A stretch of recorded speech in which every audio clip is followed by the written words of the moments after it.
The apparent practice of Satanism. That's worship of the devil. Now, police have been skeptical when investigating these acts, just as we are in reporting them. But there is no question that something is going on out there, and that's sufficient reason for 2020 to look into it. One caution, we believe that some of the pictures and descriptions in Tom Jarrell's report may be disturbing, even frightening, particularly to younger viewers. Here is Tom's report. Dateline, Northport, Long Island. A quiet community rocked by reports a teenager was dragged through these woods toward a late-night ritual of death. An eyewitness said the victim, Gary Lowers, was forced to pray to Satan as he was repeatedly stabbed to death. 2 young men were arrested. James Troiano was found innocent last month, but his alleged accomplice never made it to trial. Ricky Casso committed suicide in jail the day after his arrest. Despite numerous signs that Casso was into Satanism and rock music associated with devil worship, police steadfastly refused to label this case satanic. The official explanation, a drug-related crime. Dateline, Phoenix, Arizona. 140 dogs found slaughtered. Across the country, police tell us, there have been more than 15,000 animal mutilations, and often they were clearly used in some kind of bizarre ritual, but there's no official explanation. Dateline, Walnut Grove, Alabama. Police are called in to investigate the site of what appears to have been a ritual. They find various satanic paraphernalia, including pictures of the devil. There was a routine inquiry which didn't discover what was going on here. Across this country and Canada, satanic graffiti is turning up on public buildings and abandoned buildings, where police suspect secret meetings are being held by people calling themselves Satanist, people who worship the devil. Most often found, the inverted 5-pointed satanic pentagram, the upside-down cross, the evil eye, references to Babylon, and the devil's number, 666. Vandals often target churches. Here in southern Maine, after a dozen churches were painted with satanic symbols, police arrested a suspect. Worrying about the message. That's one comment. Although vandalism charges were later dropped, he offered an explanation for the church graffiti from behind a locked door. Anyone that receives the mark of the beast, which is 666, is his number, is going to burn in hell forever and ever. It's the way some people interpret the Bible. The book of Revelations, where it's written, Satan can be identified by the number 666, calling him the beast, which deceiveth the whole world. The goat's head is a key symbol of the beast. Yet throughout history, Satan has taken on many different shapes and disguises. He's widely considered by conventional religions as the embodiment of evil, on a mission to tempt man to sin and destroy God's kingdom. Today, we have found Satan is alive and thriving, or at least plenty of people believe he is. His followers are extremely secretive, but found in all walks of life. Modern Satanism was shockingly dramatized on the screen in the mid-'60s with the release of Rosemary's Baby. What have you done to it? What have you done to its eyes? He has his father's eyes. It's a movie that's been described as the best advertisement that devil worship has ever had. What are you talking about? Guy's eyes are normal. What have you done to him, you maniac? Satan is his father, not Guy. He came up from hell and begat a son of mortal woman. Hail, Satan! Hail, Satan! Satan is his father, and his name is Adrian. He shall overthrow the mighty in their temples. He shall redeem the despised and wreak vengeance. The zeal of these fictional devil worshippers is strikingly similar to that of real-life Satanists. God is dead! Satan lives! See, these guys, they wouldn't leave him alone. Mike Warnke is a former Satanist. Today, he's a successful comedian, preaching Christianity in the form of humor. But back in the 60s, he was one of Satanism's high priests. The things that you would see in a satanic altar. He showed us what a satanic temple might resemble, and typical implements used to worship the devil. The bones usually are used in a ceremony that calls for telling the future with the bones or a part of the deceased person. He also explained what attracted him to Satanism. I was basically drawn into it when I was young, just wanting to be somebody special. I just wanted to be different than everybody and have something that was special that everybody, looked up to. This is a 15-year-old boy who also wanted to be special. Before hanging himself, he wrote on his body, "I'm coming home, Master," and "Satan lives," and 666. It was a case with such clear satanic symbols. It brought two police officers together. Sandy Gallant is one of them. She's a San Francisco policewoman and now a leading authority on satanic crime, a specialty other cops often scoff at. As time goes on, maybe my work gets a little more credibility. There's one guy that still walks around, and when he sees me, he goes like this wherever he goes. But I've gotten pretty much used to that. Why did you? The other officer is Dale Griffiths, chief of a small police department halfway across the country in Tiffin, Ohio. We have kids being killed. We have people missing in America. We have our own MIAs right here. We have cattle being killed. We have all types of perversion going on, and it's affecting America. America is being affected. Nationwide, we found that minor cases of satanic activity light up the map. Not a single state is unaffected. But even more frightening is the number of reported murders and suicides with satanic clues. All of them were investigated by police, but usually without much result. We found that Satanism falls into three categories. 1, self-styled Satanist, a growing number of young people who dabble in devil worship. 2, religious Satanist, people who publicly worship the devil, a right that's protected by law. And 3, satanic cults, what appear to be highly secretive groups committing criminal acts, including murder. First, let's examine self-styled Satanists like Ricky Casso. Often they're teenagers who learn that the message of Satanism is for sale right in the neighborhood. This shopping mall in affluent Westchester County, New York, exemplifies how easy it is for children, or adults for that matter, to get their hands on satanic material. We stress it's perfectly legal, and these are typical commercial outlets you'll find just about anywhere. 3 stores side by side, a bookstore, a music store, a videotape center, each offering seemingly harmless types of entertainment, like movies. Here at the neighborhood videotape store, take a look at the number of movies that involve Satanism. Most were popular films in their day, but even today, if one is inclined to believe in Satanism, it's a way to actually see the devil and perhaps be inspired. In The Exorcist, it is the tremendous power of the devil himself controlling a little girl's body against the will of a priest that makes the movie still one of the most popular examples of evil versus good. By this sign of our Lord Jesus Christ, who lives and reigns with the Father. It wasn't that a demon jumped out of the TV and grabbed me by the face and dragged me down the road and forced me to join the Church of Satan. It was just that there were certain things in this program that piqued my interest, and then I decided to study more on my own. And if the devil has PR, then it is, cinema. Then there's also the satanic literature, which includes many books that are sold in many bookstores. Librarians point out that they're among the most popular books on their shelves.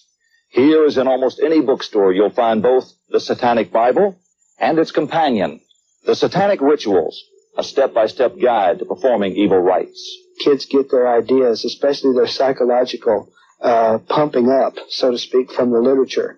And the books play an extremely important part. And finally, music, which is found here in the neighborhood record store under the category of heavy metal music. The satanic message is clear, both in the album covers and in the lyrics, which are reaching impressionable young minds.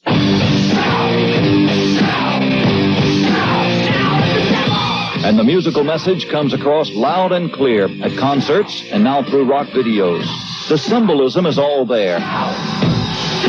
The satanic pentagram, the upside-down cross, the blank eyes of the beast, the rebellion against Christianity, and again, the obsession with death. According to most groups, it's all done in fun, but according to police, it's having an effect on many children, a growing subculture that mixes heavy metal music with drugs and the occult. In addition to groups that are blatantly satanic, there are also many recordings which some believe may contain satanic references in the form of backward messages. What's a popular song that has a reference to the devil in it? Chris Edmonds is a Detroit disc jockey Stairway to Heaven, whose specialty is finding secret recorded messages exhorting the devil by playing music popular with kids in reverse, a technique they've learned to use. Okay, the phrase we're looking for is, and there's still time to change the road you're on. Now flip it for us. Okay. A lot of people hear the phrase, my sweet Satan, here when they play this backwards. Can you hear it? My sweet Satan. How often do you find heavy metal music indicators at the scene of a crime involving satanic worship? Probably about 35-40% of calls. Regularly, then? Yes. This artwork is from a homicide case that combined heavy metal music with self-styled Satanism. It's the work of 18-year-old Scott Waterhouse, a so-called Satanist whose drawings clearly show he had murder on his mind. He's now serving a life prison term for the slaying of 12-year-old Giselle Cody. Before this case, officers here at the local police station in Sanford, Maine, had never even heard about satanic crimes. But that's all changed. The officer who broke the case was State Detective Mo Olette. When you reached the crime scene, what did you find? When I reached the crime scene, the local police had cordoned the area off, showed me the bank and where the young lady was found. She was probably killed right there at that particular area. She was strangled. Waterhouse was seen leaving the crime scene, and in a deposition, when he was later questioned by Officer Olette, he seemed almost proud to boast, "I'm a Satanist." Waterhouse also described how he first became involved in it. In a bookstore, my friend hit the shelf and a book fell out, and I caught it, and it had a pretty weird-looking guy on the back. The book was the Satanic Bible by Anton LaVey. After Scott Waterhouse's trial, both the prosecution and the victim's father claimed that although the Satanic Bible did not condone violence, Waterhouse had interpreted it that way. The book made you feel, do what you want to do. And the heck with everybody else, more or less. And I believe that that had a lot to do with it. It tries to make itself innocuous. But if you actually read it and believe it to the letter, it's a very dangerous manifesto. The author of the Satanic Bible, Anton LaVey, is a former lion tamer and palm reader, who in 1966 founded the First Church of Satan. It quickly became the country's most prominent satanic organization, fully protected as a religion under the law. This is a very selfish religion. We believe in greed, we believe in selfishness, we believe in all of the lustful thoughts that motivate man, because this is man's natural feeling. This is based on what man naturally would do. The Church of Satan and other organized devil worship groups represent our second category, religious Satanists. Although LaVey would not talk to us, we can get a glimpse of his theories and his rituals in this 1970 documentary on his church. We feel a person should be free to indulge in all of the so-called fetishes that they would desire, as long as they don't hurt anyone that doesn't deserve or wish to be hurt. Hail Satan! Hail Satan! We perform human sacrifices by proxy, you might say, the destruction of human beings who would, let's say, create an antagonistic situation towards us in the form of curses and hexes, not in actual blood rituals, because certainly the destruction of a human being physically is illegal. Police we spoke to say they have never made a link between this satanic church and the satanic crimes being committed. However, some incidents described to us by witnesses from around the country are strikingly similar to these ritualistic scenes. For example, the ritualistic embracing of death, actually being placed inside a coffin containing a body. Lo, you are free to end it when you will. Or ritualistic sacrifice, using a voodoo-type doll to place a curse on an unsuspecting victim. It's nothing that can be called physically harmful or illegal. Almighty Satan, destroy those who love God. Although not connected to the Church of Satan, these 12-year-old boys, with their parents' consent, demonstrated how they were taught to inflict pain on their enemies. They also claimed they witnessed sacrificial murder by members of our third category of Satanism, satanic cults. Police have found no proof, made no arrest. But that's no surprise, for nationwide, police are hearing strikingly similar horror stories, and not one has ever been proved. Take, for example, this case, the mother of a young victim who asked not to be identified. Usually they have the children kill the infants or the other kids. The children who were there actually were given knives? Yes, they were. And if they refused to do it, an adult, usually the child's father or mother, would actually take the child's hand and make them kill the child. There's also this similar case that links child sex abuse with murder. The children were given knives and told to go and stab those bodies. And my grandchildren told me that they couldn't do that, that it wasn't possible, that they could only get the knives to go in about that far. And then the adults put their hands over the children's hands and shoved the knives in. Was there any reference to the devil? No. Yes. And this case now under police investigation involving young boys describing murder. Tell me what you were asked to do. I was asked to stab him. To stab him. And this was in front of the other people who were there? Were you given a knife? Yes. And were you told what would happen to you if you didn't? Mm-hmm. Do you remember what they said? This will happen to you. So you either stab him or you'll be stabbed was about what it came down to. When the oldest boy describes stabbing with a knife, what's his reaction? It's a hard thing for him to say. He's been more apt to act it out. You remember his eyes? With their guardian's consent, the boys used a doll to illustrate what they did. You say you were given the knife, and then what did you do? Go like this. Did you push the knife all the way in deep, or did you just touch the skin? All the way in deep. In deep. Were you in the room where this was going on? Did you see what happened to the child that was stuck with the knife? Yeah. What do you remember? Or blood.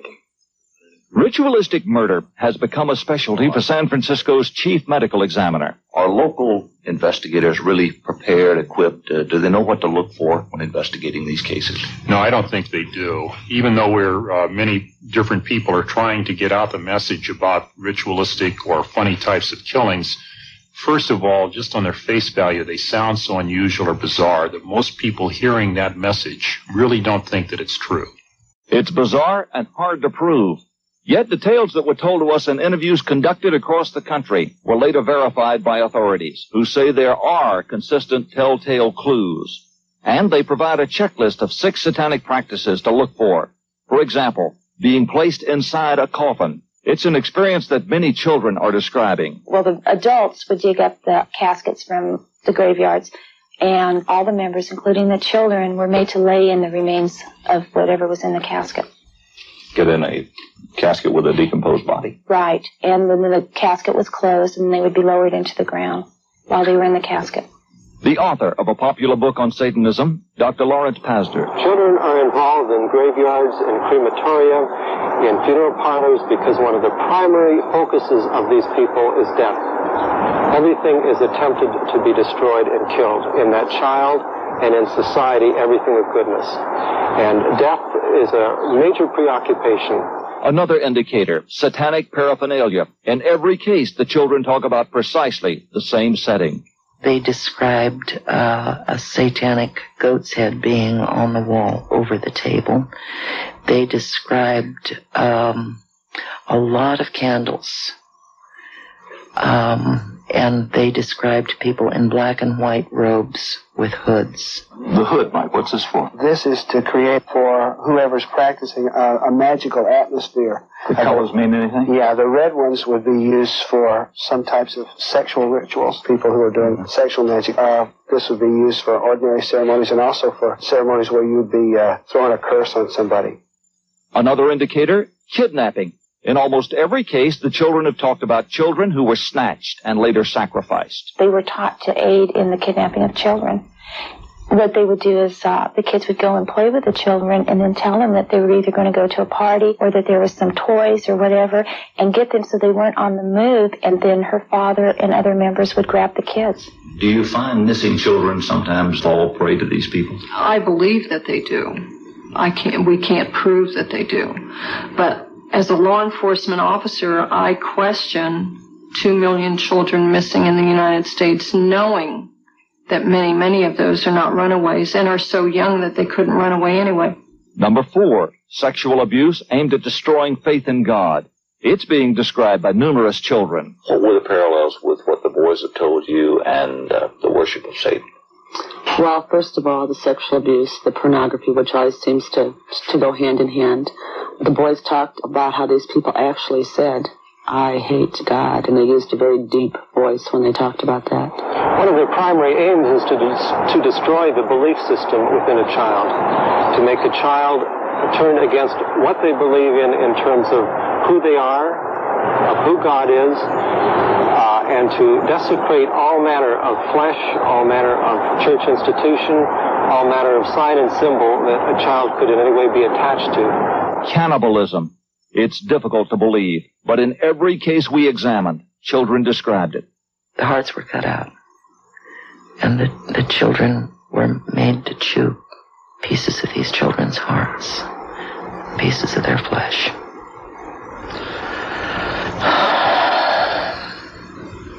Is cannibalism part of the ritual? The children have spoken about this in almost every instance. Also, human feces, or drinking the urine, or drinking human blood.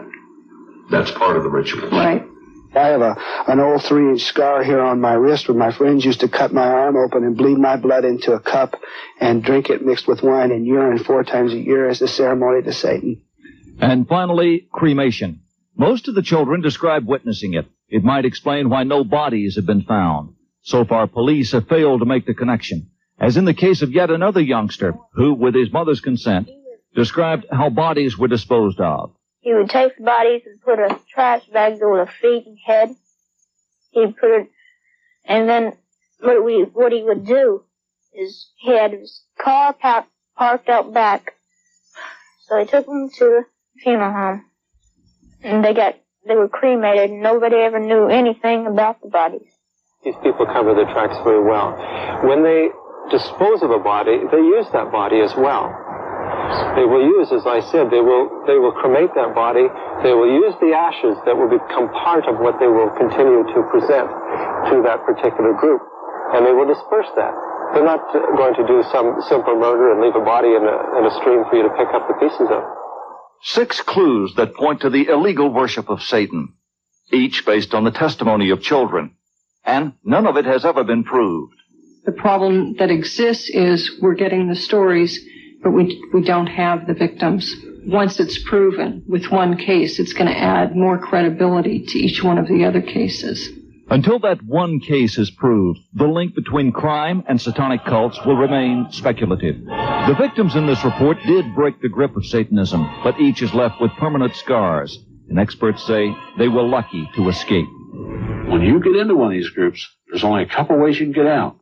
One is death. The other is mental institutions. Or third, you can't get out. That's terrifying, and that's no choice. Serious business. If the police were aware of this, it might be that they could get to the instigators, to the top people. Why isn't there more awareness on the part of the police? Police are very reluctant to investigate these crimes as satanic crimes, Barbara, because communities quite naturally don't want their reputation stigmatized as being the home of the devil. They prefer to try to categorize them as drug-related crimes, sex-related crimes, or robbery or something that they're more familiar with. Individual, rather than finding out who's behind it. Look, if this happens to your kid, or if you look at this and if you have children, you say, could this happen to my child out of some kind of rebellion? How would a parent be aware? Many youngsters are into it, teenagers and younger, and the clues are there. The satanic symbol, 666, if you see that written on your child's notebook, if they're into heavy metal music, if they're associating with strange characters or drifting off to ceremonies and not explaining where they're at, it's well worth it for parents to look deeper and ask, what exactly are you up to? And with whom? Because this is serious. It could be harmless. It could just be a diversion, but it could also be deadly serious. Absolutely.